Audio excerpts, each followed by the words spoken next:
Maya found him in the alley behind her apartment building. It was 2 in the morning. She couldn't sleep.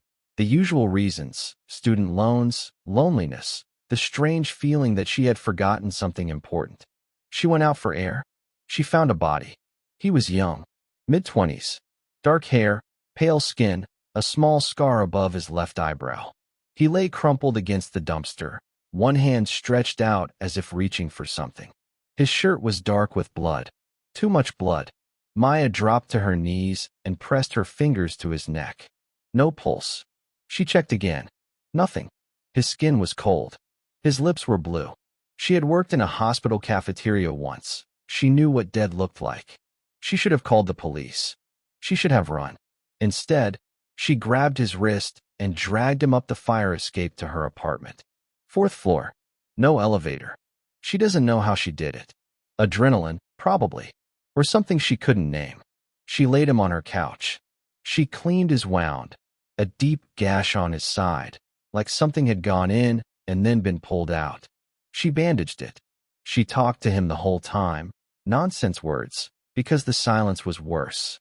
"You're going to be fine," she said. "You're going to wake up and tell me your name, and then I'm going to yell at you for bleeding on my couch." He didn't wake up. She sat on the floor next to the couch and watched him breathe. Except he wasn't breathing. She put her hand on his chest. No rise. No fall. No heartbeat. But he wasn't cold anymore. That was the first strange thing. The second strange thing happened at dawn. She must have fallen asleep on the floor. When she opened her eyes, he was sitting up. He was looking at her. His eyes were gray, not dull, like a corpse's should be, but bright, curious, almost amused. "Hi," he said. Maya screamed. Not because she was scared, because she had just watched a dead man say hi. "You were dead," she said. "I was," he agreed. "I checked. I know. Your heart wasn't beating." It wasn't. She stared at him. He stared back. He didn't look dangerous. He looked confused, like a puppy who had been left outside in the rain and wasn't sure why. "Who are you?" she asked. He thought about it, long enough that the silence became uncomfortable. "I don't know," he said. "You don't know your name?" "No." "Your address? Your phone number?" "Anything." He closed his eyes. His brow furrowed. When he opened them again, they were wet. "I remember a piano," he said. "I remember rain. I remember a girl with a laugh like—" He stopped. He looked at her. "Like yours." Maya felt something cold crawl down her spine. "I've never met you before," she said. "I know," he said. "But I think I've loved you for a very long time." She should have kicked him out. She should have called the police, or an ambulance, or a priest. A dead man without a memory and a line like that? That was either a miracle or a trap. She gave him a blanket instead. "You can stay tonight," she said. "Tomorrow we figure this out." He nodded. He lay back down on the couch. Within a minute, he was asleep, or dead again. She couldn't tell the difference. He had no ID, no wallet, no phone. The clothes he wore had no tags, no brand, no origin. They looked new and old at the same time, like something from a thrift store that had never been worn. She posted on social media, found a man.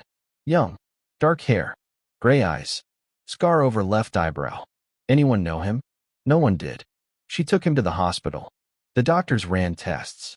They found no heartbeat, no brain activity, no blood pressure.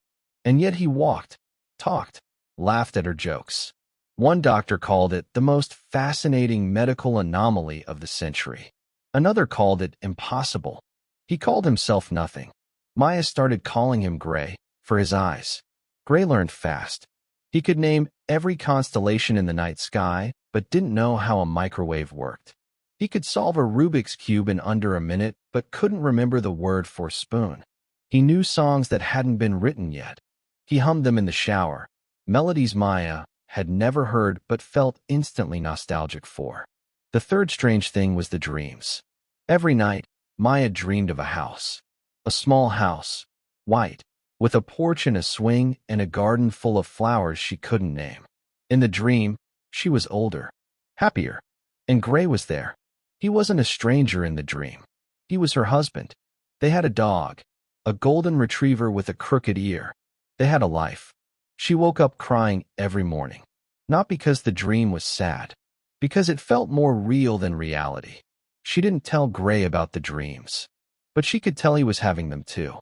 Sometimes she caught him staring at her with an expression she couldn't read, something between recognition and grief.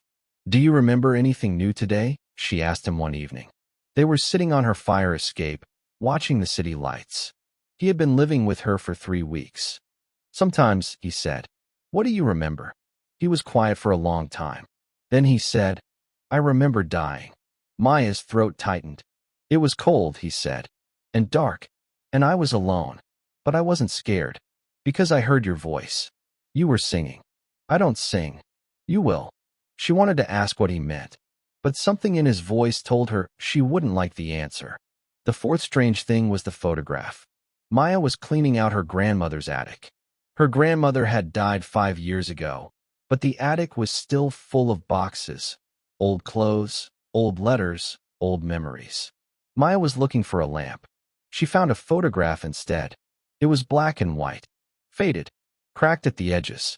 The photograph showed a couple standing in front of a small white house with a porch and a swing.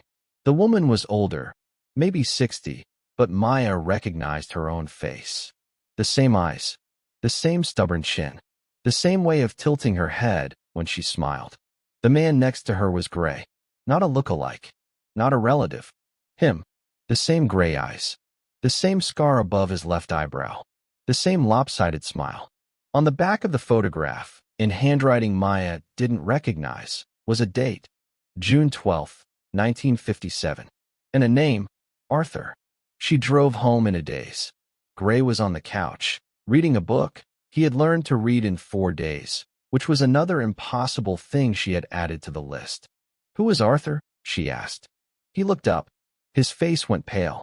"Where did you hear that name?" She handed him the photograph. He stared at it for a long time. His hands were shaking. "That's us," he whispered. "That's not possible," Maya said. "That picture is from 1957. I wasn't born until 1998. "I know." "Then how?" He closed his eyes. When he opened them, they were full of tears. "I told you," he said. "I remember dying. But I didn't tell you the whole truth. I've died before. Many times.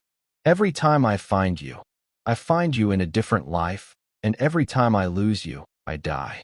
And then I wake up somewhere else. Someone else. With no memories. Until I find you again." Maya sat down. She didn't sit on the couch. She sat on the floor. Because her legs wouldn't hold her. "You're saying we're what? Reincarnated? Soulmates?" "I don't know what we are," he said. "I know that I've loved you for a very long time. Longer than this world. Longer than any world I can remember." "Then why don't you remember everything?" "Because remembering would break me. So the universe lets me forget. And then, when I find you, I start to remember. Just enough to love you. Just enough to lose you." Maya looked at the photograph again. June 12, 1957. Arthur and Maya. In a white house with a porch swing and a garden full of flowers. "What happened to us?" she asked quietly. "In 1957? Gray." Arthur looked at the floor. "You died," he said. "Car accident. I was driving. I survived for 3 hours, just long enough to hold your hand. Then I died too. And I woke up here. In this time. In this alley. Bleeding from a wound I got in a life I can't fully remember." Maya thought about the dreams. The white house. The golden retriever. The feeling of being older, happier, whole. "I don't want to lose you again," she whispered. "Then don't," he said. "Don't what?" "Don't let me die this time." She looked at him. Really looked at him. He wasn't a stranger. He wasn't a ghost. He was just a boy who had loved her across decades, across deaths, across the impossible architecture of time. "Stay," she said. "I always stay," he said. "Until I can't." That was 6 months ago. Maya and Gray live together now. They have a small apartment, not the white house with the porch swing, but close. They have a dog, a golden retriever with a crooked ear. They named her June. Gray still doesn't remember everything. He forgets things sometimes. Where he put his keys, the word for spoon, the name of the song he was humming. But he never forgets Maya. Not her face. Not her laugh. Not the way she says his name when she's happy. He calls her his constant. She calls him her impossible. The photograph from 1957 sits on their nightstand. Next to it is a new photograph, the two of them, taken last week, on the fire escape where they first watched the city lights together. Maya doesn't know how much time they have. She doesn't know if Gray will die again, if he'll wake up in another time, another body, with no memory of her. She doesn't know if the White House in her dreams is a memory or a prophecy. But she knows one thing. Every morning, she wakes up next to him. His heart doesn't beat.